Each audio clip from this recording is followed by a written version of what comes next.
সবাইকে ধন্যবাদ। আসলে আজকে প্রেজেন্টেশন যেভাবে উপস্থাপন করা হয়েছে, land.gov.bd সহ 16122 এই নাম্বারগুলোই জনগণ অনেকে জানে না।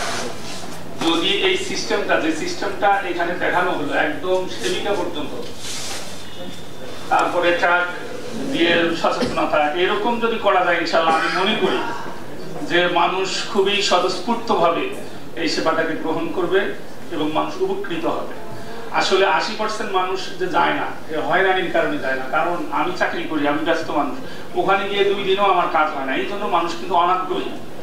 আমি মনে করি যেহেতু ঘরে বসে আমার ফোন দিয়ে আমি কাজ করতে পারবো, যে সিস্টেমটা আমরা দেখলাম এটা আমরা জানতাম না।